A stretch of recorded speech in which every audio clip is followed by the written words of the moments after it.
Hello and welcome back to another Dare to Game video. Today we're playing Kingdom Come Deliverance and we're doing another armor guide. Today it's going to be for one of my favorite simple Hedge Knight suits of armor. And now, I believe this was requested by Dave Zilla, the Scourge of Texas, but it was a request for a simple Hedge Knight suit of armor that's made out of, nothing flashy, just regular stuff. I don't know if he specifically wanted simple and or like the common items, because I could do that if we were going for it. But with that being said, this is just one of my favorite outfits that I really like when I'm role-playing as a Hedge Knight or a mercenary or something like that. And 10 points to anybody that recognizes this suit of armor because it's very iconic in the Kingdom Come Deliverance world. So if you recognize that, let me know down in the comment section below. That is going to be, I guess, the secret word of the day. So if you recognize this suit of armor, let me know down there. But with all that being said, let's just dive on in and start it off with the armor guide. So starting off with weapons, we're going to stick with two fairly common weapons since, that fits well for the, the request for this suit of armor. And those weapons are going to be the Page's Sword, which is a mid-tier arming sword, and the Shield Decorated, specifically the one with this, I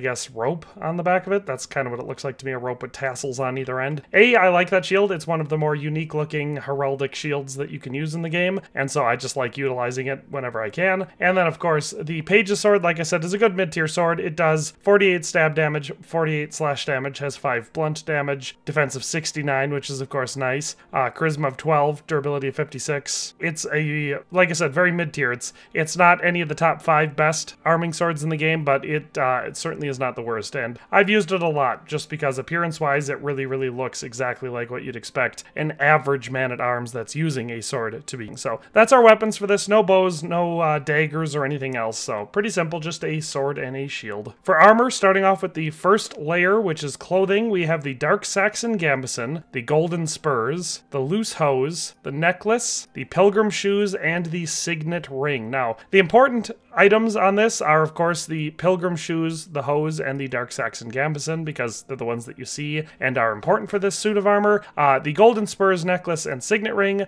I mean, you can see the spurs. I erroneously said in a previous video that they are not visible, but they obviously are. You can see them. But that being said, they're obviously not something that you see a lot, just because how often are you looking at your character's feet? But the Golden Spurs, the Necklace, and the Signet Ring are important for the outfit because they, of course, give us all that extra charisma. So this suit of armor in the end is going to be one that is quite charismatic, as well as having pretty dang solid stats. The Dark Saxon Gambeson, Loose Hose, and Pilgrim Shoes, though, are the building blocks of the first layer. So that's our first layer. Our second layer, which could be called either the mail or padding or padded mail layer or whatever it may be, consists of the decorated Bavarian hauberk, the decorated mail coif, the padded chausses for our legs, and the padded coif for our head. So we've got full second layer armor, I guess you'd call this, for the head, and then of course we have padded chausses for the legs instead of the chainmail chausses. So there's really only 3 options, or 4 if you count the warhorse chauss or warhorse padded chausses for what you can wear for your leg armor underneath your top layer. You have 2 different variants of the padded chausses. We're using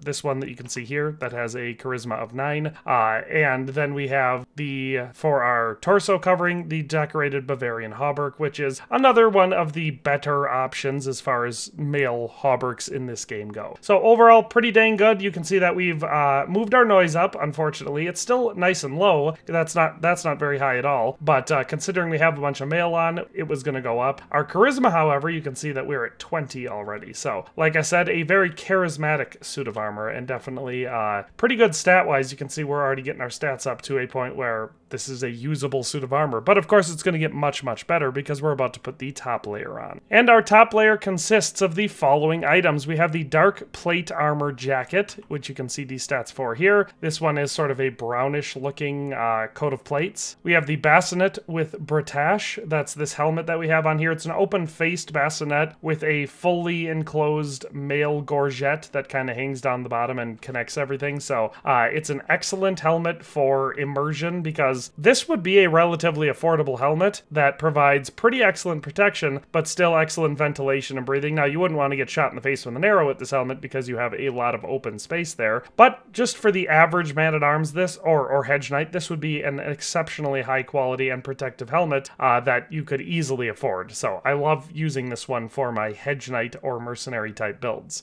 Then we have the riveted pauldrons for our armor, which you can see that we're wearing here. They have dark design elements, so they match in really well with the dark plate armor jacket that we're wearing, and obviously also just look very nice and provide pretty decent stats.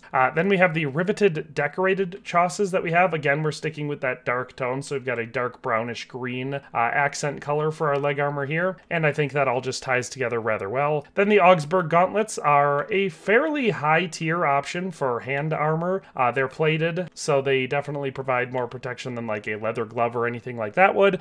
They're also not ostentatious in any way. We don't see any gold trimming or anything like that that makes it stand out or appear gaudy or like something that a Hedge Knight would not be wearing. But that's it for our top layer of armor. There's only one thing to add to this suit of armor, which is of course our outer garment. And for that, we're using this variant of the black hood that has the spiky little tail pieces in the icon over here.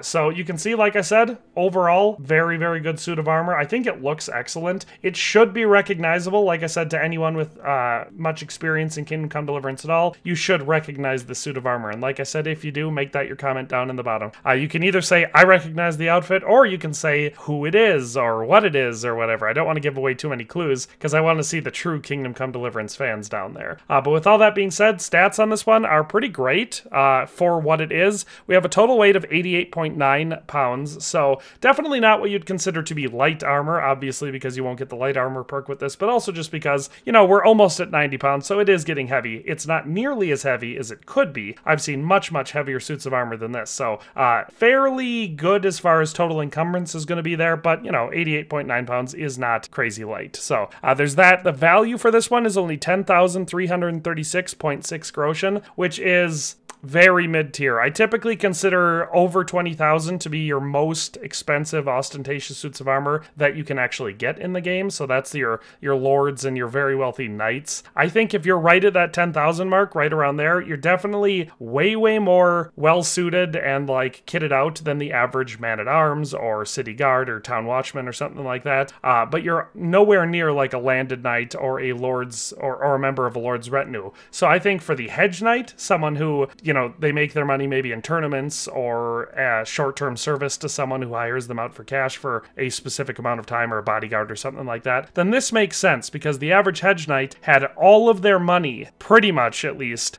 invested in their armor and weapons. And so I think that that 10,336.6 groschen price point matches that sort of immersion aspect of the Hedge Knight perfectly. So that's our total value of this suit of armor and the weapons. Our AAR, or average armor rating, is 75.75. So pretty much perfect again. We're not getting a really low level, no protection kind of easy to kill element, which you obviously wouldn't want as a Hedge Knight because, I mean, nobody wants to die, but you're expected to be in combat or at least in tournaments quite a bit. So you would not have really weak, really low tier armor. You would have whatever was the best that you could reasonably afford. But also, again, we're not wearing a full suit of comprehensive plate armor. We don't have chainmail chausses on.